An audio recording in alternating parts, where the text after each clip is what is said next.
We went from raising 10 million in the first year, going from like few people in a room to 60. And then we IPO'd after like the success of the Walking Dead game. I skipped the IPO dinner with the bank to be with the family. I do have this other life, which is super important, and all the founders out there should also think about family. Today we're joined by Joakim Achren, who's one of Europe's most accomplished gaming investors. Joakim founded Next Games, which grew to over 160 people, listed publicly, and was then ultimately acquired by Netflix, having developed popular games for TV shows such as Stranger Things and The Walking Dead. With over 2 decades of experiences in the gaming space, Joakim's made over 28 angel investments, and now he runs his own venture capital fund, the F4 Fund, which is investing into startups that are redefining how we capture and sustain consumer attention. Get ready to learn from a true visionary in the gaming world. It's going to be a great episode. Let's get stuck in. But just before we do, let me introduce this week's sponsor of the OpenVC podcast, Intercom.com. Intercom help founders by making your customer service 24/7. Through their use of innovative AI, you can answer 50% of your customer needs instantly.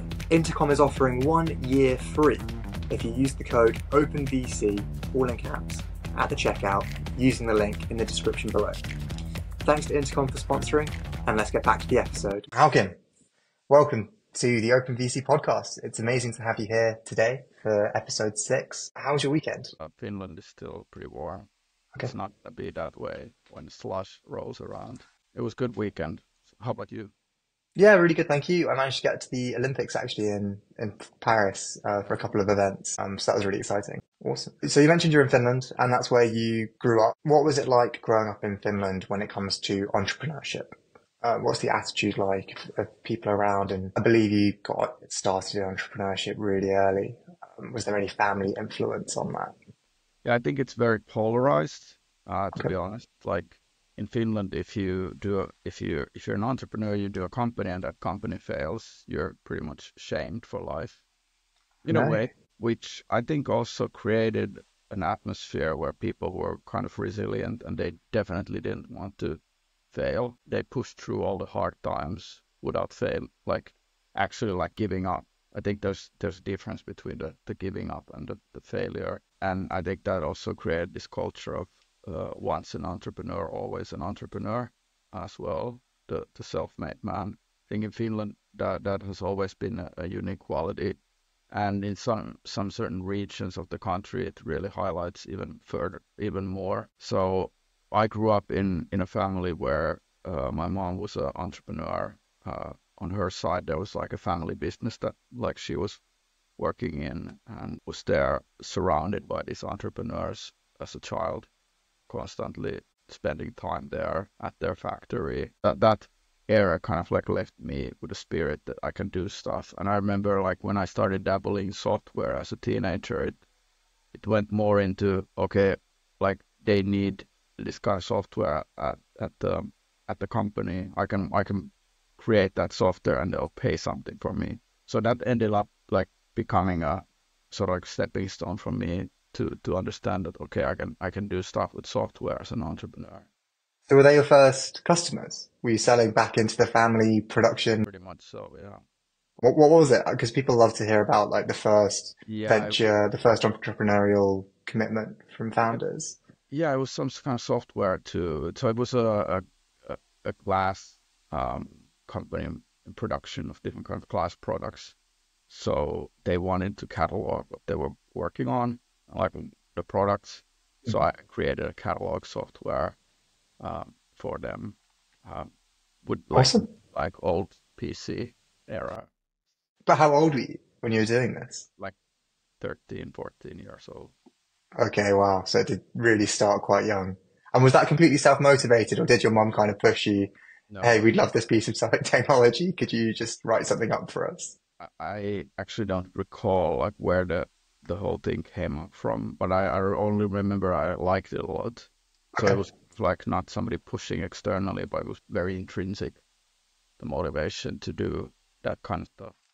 Wow, that's really powerful. So after creating software for the family business, Where did that take you? I know you started selling CD-ROMs to publishers. Was that the next step? Yeah, it kind of spanned into that area. I was coding like games and I was doing different kind of stuff. Mid 90s of this CD-ROM sort of multimedia CD-ROM product. So I jumped into that and started creating some products and got some publishers to actually pay me to create these products. So it's fun times, and I was still a teenager back then. Um, yeah, like definitely something that I felt that this was something I wanted to do. Yeah, the problem is that CD-ROM era went away quite quickly. Actually, we moved on to the internet in the late 90s, and nobody wanted CD-ROMs anymore. Okay, cool. Thank you. You mentioned that you were coding games from a young age as well, and that's sort of where your career took you. And you started Ironstar in 2005, Yeah. which ultimately did fail, but more so due to technical limitations at the time. What was Ironstar, just for the people listening? And could you tell us about any of the lessons that you think you took away from that made you a better entrepreneur? Yeah, that was my first startup. I had finished university. I was doing already like work as a programmer in a few companies. I also studied game design in the university, so I wanted to get into gaming. Applied to several jobs in the industry here in Finland. It was the Nokia N-Gage days, so it was really like a booming sector already there. Then it kind of felt that I don't really want to work for anybody else. I want to do my own startup. So I started Ironstar 2005 to do like virtual worlds, which were big back in the days, like Club Penguin, Habbo Hotel, Second Life. There was like a vast like amount of those Maple Story. I think a few things really emerged as lessons learned from that experience of 6 years of trying to make it work. First off, I founded the company alone. I think when you're kind of like in your first entrepreneurial thing, or even your second company, even third, it's co-founders really benefit a lot because you can take a lot of the heavy lifting where you're doing stuff where there's no salary coming in for maybe years. And if you have co-founders who are similarly motivated by, let's just go through this few years of misery to see if there's light at the end of that few years, you're going to be doing so much more together compared to like, okay, you do everything alone and you try to figure out everything alone. It's so mentally and physically costing. So that was the biggest takeaway from my first startup. I've been there. So my first startup, I was a solo founder. It failed and it's horrible. You blame yourself. And also just having the mental resilience to survive all the resistance that comes. Like you try and make one step forward and there'll be 10 things that are wrong with making that progress. And just having that sanity to know that actually you're heading in the right direction. Having a partner would be very helpful just to bounce off and keep you mentally sane and decompress and keep you grounded. Yeah, exactly. But you definitely became like an expert in your field during that time building Ironstar, which enabled you to then join Supercell, which is one of the best gaming studios in the world. Did you discover anything that they were doing differently or anything surprising that keeps them at the forefront of the gaming industry? Yeah, like for sure that the CEO Ilkka is an amazing person. Like I don't think there's a better entrepreneur in the world than him. Wow. I think the thing that he instilled in the company quite well. I was there for close to a year and a half, 2 years. He was always talking about the focus, and like it was really hard to sort of materialize what that means. But now that I kind of observed the company as it's gone through, I think like close to 14 years when Supercell was founded in 2010, that focus is that you are constantly on top of what is the opportunity that the company is going after. Like there's something, you're not focusing on the old stuff, but you're constantly trying to go where the puck is going to be versus where it is right now. As the Wayne Gretzky saying goes. I think that kind of materializes now quite well with reemergence of Brawl Stars as a really huge title now in the mobile space, where a year and a half ago it would have everybody would have said, okay, it's Supercell needs to develop a new game and bring it out. I think in the mobile space, we've realized the power of the brand, the longevity of products like Clash of Clans, which is already a 12-year-old game. It's not going anywhere. It's just getting started. That was something that, like in the early days of my career, I was definitely thinking about, okay, there's a product that goes out and then you need to have another product at some. And like the saying of, oh yeah, it's an old product already, is something that doesn't make sense anymore. So I think Supercell is great at focusing on what is the opportunity right now. Living in the future, trying to anticipate those market trends and make it a reality, which is actually really quite tough to do. Yeah. So after your time at Supercell, you founded another startup, Mist Games, which became an absolute rocket ship, developing the games for TV shows like The Walking Dead and Stranger Things. It grew to 160 employees and more, listed on the Finnish market, and was eventually acquired by Netflix, who took it private again.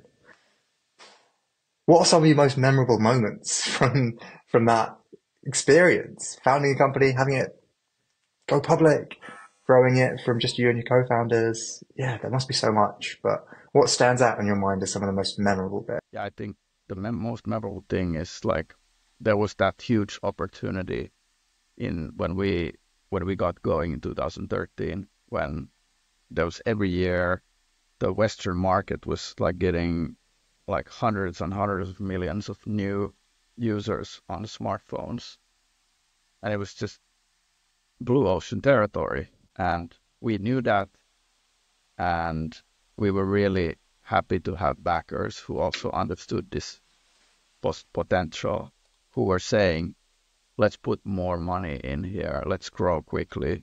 So we went from like starting the company, raising 10 million in the first year or so, the history of the company, going from like few people in a room to 60 people in a few years. And then we IPO'd after like the success of the Walking Dead game. And then we were over 150 people already at that stage. I think the main lesson there is that when you're doing this kind of scaling, you have to have the best people in the world. Like we were very adamant on spending time to get the right people in. It was not always easy, and we probably did mistakes there, but that was a focus. And I think what helped a lot was the momentum that we had, and everybody knew that this is a unique moment in the games industry and a unique moment for Finnish companies as well, where there is the smartphone era is sort of like starting to boom. Like now, if you look at it in 2024, it's kind of done. Like there's no more new users coming in the Western countries where there's the spending power in these games. Of course, it's still growing in certain regions of the world, but like I think the big opportunity was there 11 years ago. So like having the right people, having the right capital at the right moment, that was the biggest memory for me from there. So raising 10 million in your first year, that's quite a big chunk. How is that possible in the gaming space when there can be such a long lead time to actually going to market and releasing a product and getting revenue in? You have to find the right investors, I imagine. It was the unique moment that we had, the smartphone adoption. Like that's Okay. not right now at all. Like we can talk a bit about the sort of like the timing when investing in games, but that was like very much like an anomaly, which was kind of repeated in the COVID times when valuations also went up, capital was flowing in. Like that was not sustainable. I think the mobile era sort of like coming up and this new platform where there's new user adoption, that was huge. COVID was just a bump, so that was more difficult to evaluate that there's actually a big thing coming here. That makes sense. So it's opportunistic, good market timings, right conditions. There was just enough investor appetite for that space that helped you raise so much capital. Yeah. So the second thing you touched on, which was hiring well, it's an incredibly difficult thing to do. Do you have any tips from hiring over 160 people? What kind of things do you do to help increase your chances of picking the right person? I think first you have to have a really wide funnel of Okay. really candidates, which usually come from your network of existing people that you know, who know people.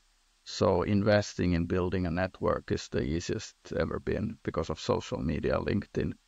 Like what I've done since I started angel investing, I started a Substack called Elite Game Developers, where I post every week, sort of like something I'm thinking about spending time on, sharing knowledge. And I've grown it to 10,000 subscribers, also posting on LinkedIn, Twitter. I think this is like sort of like the easiest thing you could do is just build a really good professional network for yourself. And then you can get that reach to these great candidates through there. So that's how the funnel is built. I think then how do you do the right picking of the candidates is a skill that comes from just learning about like what kind of person you need, like can they work independently, things like that. I think that then it becomes more like something you can really like just learn by looking at like documents online about like how to hire. Was everyone in person when you were hiring for Next Games, or did you have remote workers as well? That was like we had a satellite office in Germany, but like other than that, everybody was in the office in Helsinki. It was a different time. I think now it's everybody's hybrid, at least in Finland. Yeah. So I ask because when it comes to coders, you can have what's been called like 100x coders, the ones that are really efficient, incredible at what they do, like almost artists with how they write code and how efficient it can be. But sometimes there come side effects with those types of people who are brilliant, who are geniuses, where they're not necessarily the best team players and they're more individualistic, and that creates friction in a startup when everyone's trying to head in the right direction. So managing those sorts of conflicts. Do you think it's worth going after the best talent you can possibly find at the expense of perhaps team chemistry, or is there a balance to be struck there? I think there is a balance always. Like there's certain credibility, like somebody who can do so much heavy lifting as like an individual contributor, and then there's a team player, and you just need to balance it out. What do you need in the team right now? Is I think all those variables kind of like go back to asking what do you need at a team. If the team is full of like people who already are getting shit done like quickly, I think it's really hard to bring in somebody who needs a lot of social interaction to perform, or who is like very much a team kind of spirit, or I don't know, like it really depends. Like you want That to makes have that sense. current situation. Yeah. Yeah. And where the startup is and what your next milestones are, perhaps as well. So a lot of factors to consider, and it's not easy for founders to navigate that well. Yeah. You mentioned that have been an active angel investor, and you've actually, you co-founded a gaming syndicate. Super niche. You only ever invest in gaming syndicates, and that's grown to over 200 members, and you did, I believe, 20 SPVs with investments. Was that was that intentional to help you learn more about the space? Or was that, again, you trying to build top of funnel, build deal flow for yourself with having more members and people referring deals? Mm. How did it come about going from a solo angel investor to actually creating a syndicate? Yeah, the sort of motivation to do the syndicate was that I was very fascinated about the model of actually not having a VC fund, which I nowadays do have. Like I've been a VC for a year and a half now with my first fund. But with the syndicate, we started in 2020, or it was like I was the only person who set it up. I had a huge network of operators in the gaming space, founders, bringing them together to a Slack group, like channel, um, and saying that I'm going to introduce deals that I see, and we will co-invest in SPVs where we pool in 100 to 200K. Like it's a first come, first serve. So I would get people who would put in 10K, 5K, and then all of a sudden we have 150K, which was the allocation. And then I created the SPV with a company in the UK called Odin. The SPV would pull the money in, would it be invested. I would get carry based on the success of these SPVs. So we started in 2020 I did the last deal somewhere early 2023, so about 2.5 years, and we did about 25 SPVs during that time. So yeah, it was really great. Wow. And you did that again solo. Yes. So your first startup, you were on your own. Second startup, you had a few co-founders, and then back to being a solo founder for the Syndicate. Yeah. You like making life hard for yourself. Well, it's like doing a startup and being an investor. It's a totally different thing. You have sort of risk diversification with when you're an investor.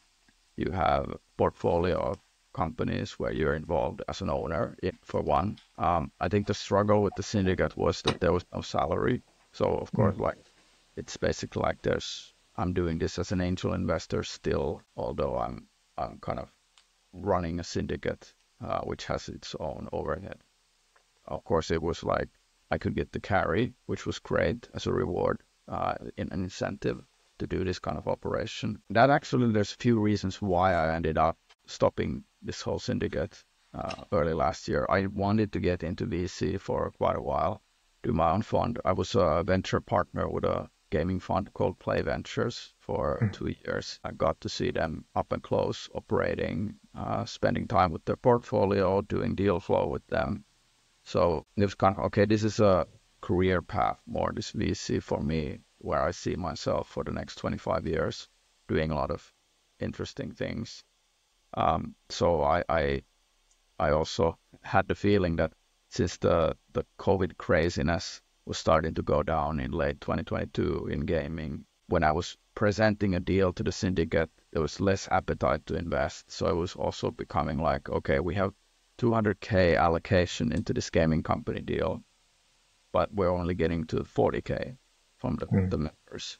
So it was also a time to switch over to something where I can spend more time developing conviction, making the decision on my own to invest a certain amount from a fund.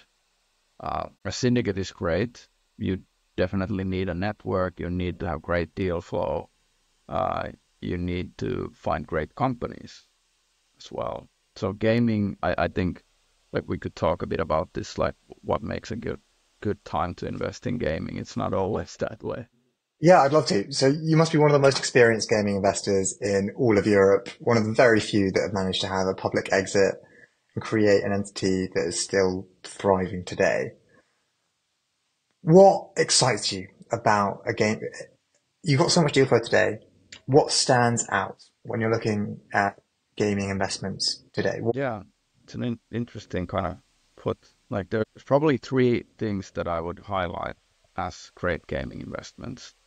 First off, like the game, like if there's an opportunity, somebody building a game, somebody like a developer that has the vision for a product, which is new, unique, interesting, there's market for that, there's like the opportunity is there, and they're going after it, and the founder is great. I think that's a great gaming investment. How capital intense it is, of course, is always a question in any case, which creates problems. How quickly can you show traction? I don't really like doing gaming investment where you need to raise yet another round to build the game, to actually ship it. I'm rather now looking at companies that can go through kind of seed round and then ship the game versus like raising a Series A and still not having revenues. That's a struggle. I think also the way that timing has always played into gaming VC exits has been very evident. Like the whole huge for all sorts of exits, like you had Supercell, King, Rovio, Peak Games. There was this like $1 billion exit in gaming, but it only happened to these companies who were kind of capitalizing on that mobile sort of like tailwind that was happening in the 2010s. And now it's non-existent, that opportunity. But before that, we already had the social network boom, which was kind of maybe a bit too early yet, but when Facebook opened up their Canvas application interface where people could play games on a desktop when they browsed to Facebook, Zynga grew up then and became a huge company there. There was Playfish, there was other companies as well, who became like unicorns in that era. So I think we're just waiting for something like that to happen. And usually it has related to something like a platform emerging where you can play games, which hasn't existed before. There have been several attempts, like smart watches, like the iWatch, playing games on that definitely didn't pan out into a huge platform. Vision Pro is a big question mark still. Like at some point it might be huge, but is it for gaming? So yeah. And also sometimes the platform isn't the one that makes the money. No. If you look at the PS4, PSP versus Xbox battle, it's just become a bit of a price war there. And actually it's the games that make the money rather than the hardware manufacturers. So in your investments, are you looking for the games or are you looking for the platform? Or is it a combination of games on the next platform? It's combo, definitely. We like with fund that I have, F4 fund, where we invest from now, we look at opportunities where there's like new platforms emerging. There's, a new platform could be something like a Roblox. It can be something that already lives and exists on the internet and it doesn't need a specific device. You can already play it on all the devices and it's just an augmented platform. So those are really interesting. So what's the most recent for investment that you can disclose here and why did it stand out to you? Can we get an example of this? Yeah, like there's one company that hasn't really done a lot of noise about this investment. It's a small company in New Zealand called Incandescent Games, which is developing a very interesting game for where you have basically like a Minecraft meets No Man's Sky, where you're building stuff on planet and then you can fly between the planets. And the way that this founder is building this company is so unique. It's the right way to do like stuff early, small team, everybody's doing everything, coding, social media, everything. The product velocity is amazing.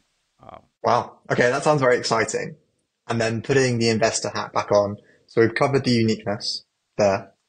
You touched that they have capital efficiency with the team, with everyone being able to do multiple roles at the early stage. But when it comes to market timing, how do you think about market timing with that particular investment? How is it played on what platform and where is the audience going to come from? Yeah.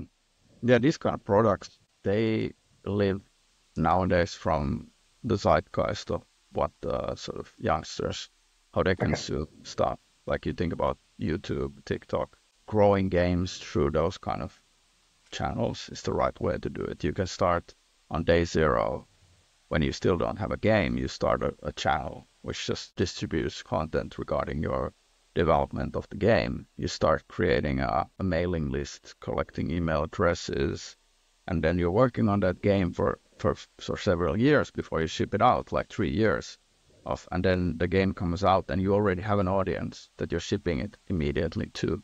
And there's a big proportion of those who want to spend money.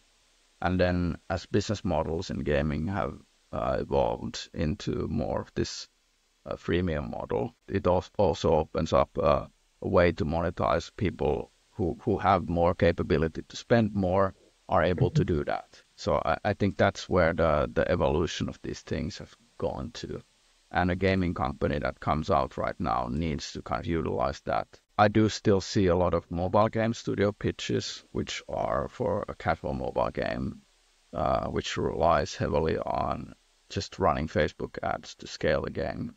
I don't believe that's a sustainable model to go after who else is already in the space, all the big players who are already owning that realm, and they're doing the social media, they're doing everything else. That's an area where I think a game developer needs to first focus on is the audience building. Understood. So you're looking for a less competitive space in the market. And actually what you touched upon there is a bit of magic for people thinking about building their game, is don't wait until the game is ready to start advertising the game. You can show traction, non-revenue traction, by building that wait list, even selling pre-orders or skins to people on early releases just to build up that hype before the game's close to being released. How do you advise founders about perfection? Because there's been a trend about releasing products earlier and not waiting for it to be perfect. Whereas the person building the product normally, they're aiming for perfection. They have this vision of a product. They want it to be glitch free. They want it to have all the features that they initially dreamed of. But you also don't want to disappoint your initial audience.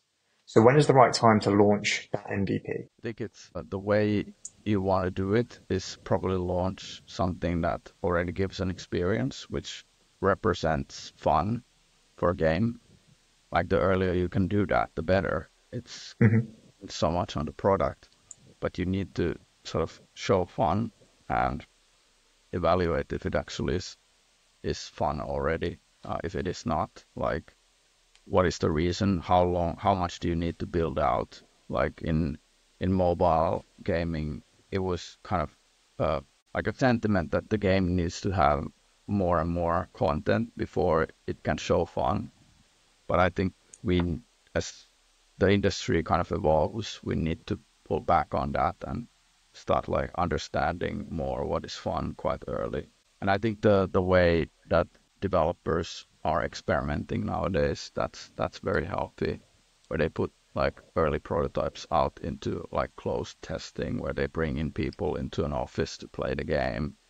All of that and more. That's what I would say you need to do. I like it. I think that's a really, really strong answer. So you touched on the fact that you're a professional VC investor now. You run the F4 fund, and it sounds like you're geographically agnostic with a portfolio company based in New Zealand already.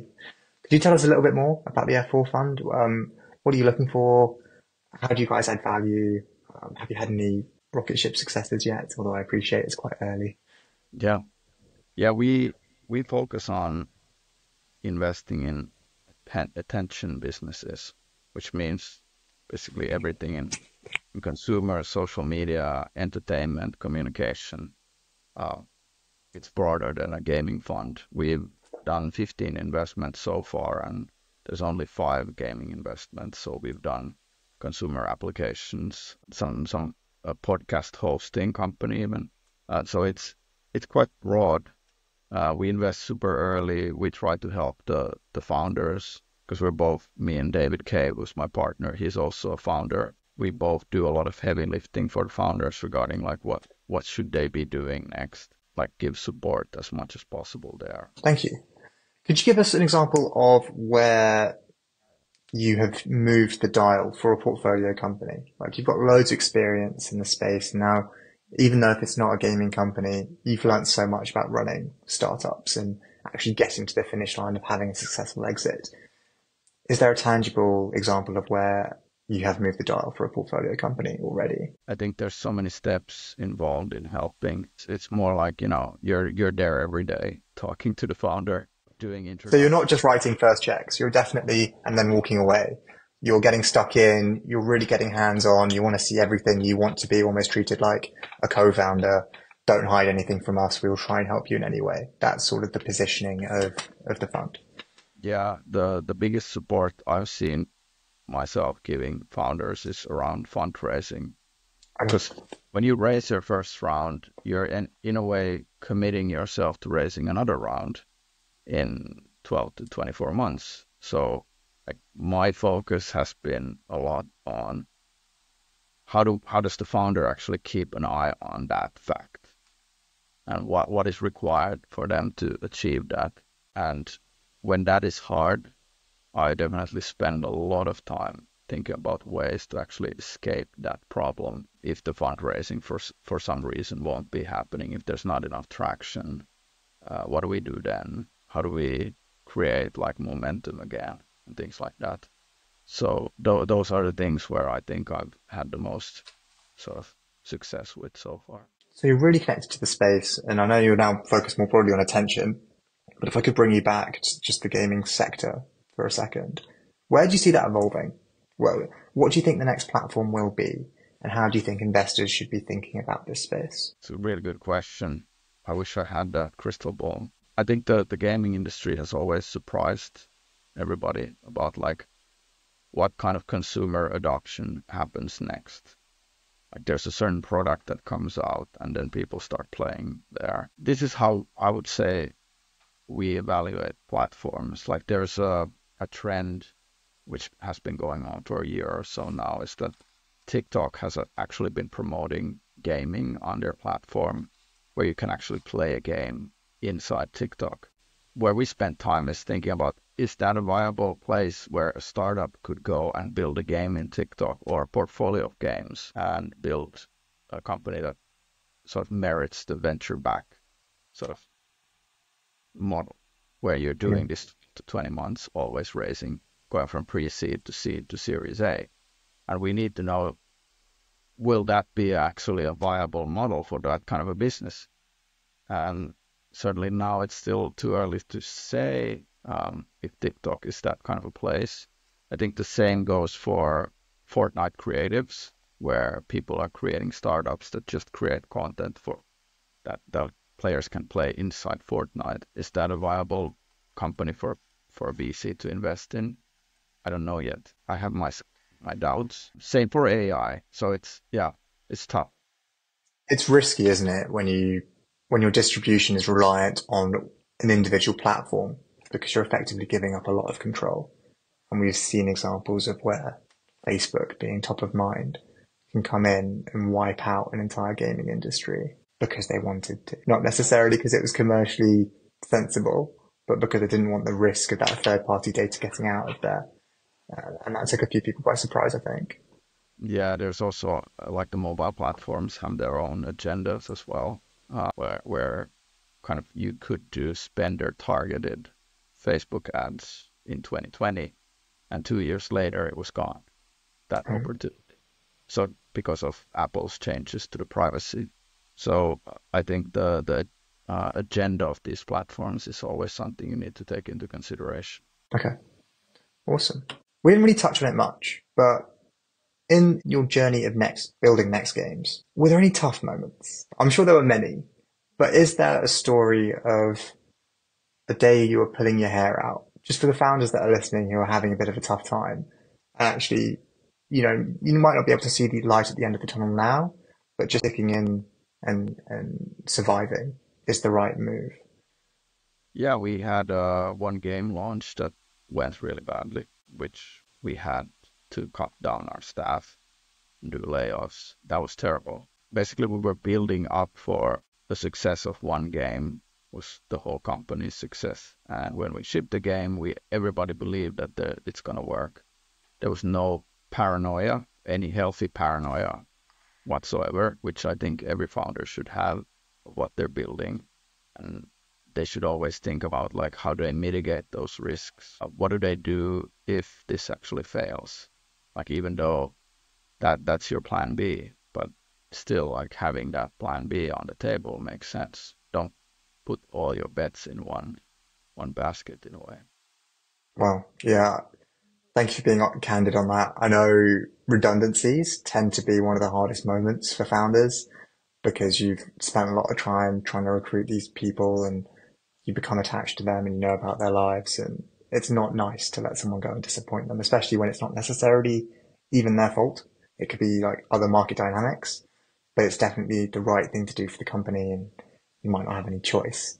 I remember reading about, I don't know if you came across this fact, but Netflix had a really tough time back in 2001 when the first .com boom crashed, and Reed Hastings actually had to let go 2/3 of the company all at once, which he wasn't expecting to do and he didn't want to do. But he found that the company was more productive once he let go those 2/3 of the company, because the people that were left were superstars and they didn't have any blockers and they liked the freedom that they got with having less middle management, which is quite a remarkable story. But yeah, it's never going to be easy to let people go. No, definitely not. Yeah, I've read Reed Hastings has the book's rules, which basically starts with that story. It's a good read for anyone who hasn't read it. Okay, so the opposite end of the spectrum. Are there some particularly proud moments that you've got throughout your professional career to date that might not necessarily have been so expected? I know people, when they like list and they get to ring the bell on the New York Stock Exchange or something like that, sometimes they have this great feeling of emptiness at that moment because they've sort of accomplished everything they'd set their eyes on up to that point. What sticks out to you in your journey? Yeah, it's a good question. I think a lot of the things happened at Next Games that I still think a lot about because we were moving so fast. doing so big things. So those kind of stick out when now as the last 5 years as an investor full time, it's kind of like just a daily grind in a way. There's no huge situation yet. I think when founders that I've backed who have big exits, I think those are going to be the big moments. But I think the You've launch already had, you've already had some big successes angel investing. I thought you had a gaming studio investment, which is maybe your first angel investment that's already up 20x or more. Is that right? exit there yet. Okay. Pay for gains. Yeah, I would say like when we shipped the Walking Dead game at Next Games, that was kind of a like amazing moment when we hit the US #1 in like chart position on iPhone. That was amazing. And of course the day of the IPO as well. That was also a huge thing. Awesome. Yeah. Of course, like I have 2 kids, so having those kids are Yeah. like huge. Well, so maybe immediately I think about like, okay, I skipped the IPO dinner with the bank to be with the family back in Nice. 2017. So I'm also thinking about, okay, I do have this other life, which is super important, and all the founders out there should also think about family, sort of something that you need to have in order to go through like these crazy adventures. It can be, some founders don't necessarily share the down moments with family because they're so reliant and they have a lot of confidence in your ability, and they've got to be as invested in the future vision of what it could become as you are as the founder, but also having a partner that can act as a sounding board and help you in the tougher times is very valuable.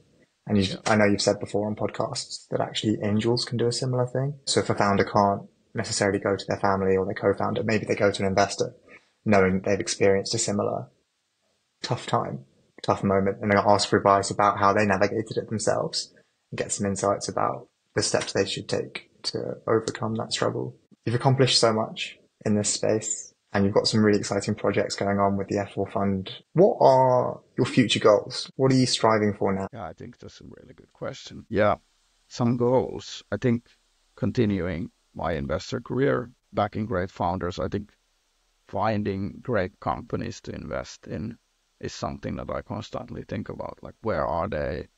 And then they all of a sudden just land in your lap from nowhere. I think developing processes is great. Just pushing yourself forward. That's basically it. Awesome. Thank you very much for your time. It's been a great episode, loads of amazing insights. Thank you very much for coming on. Thanks, Harrison.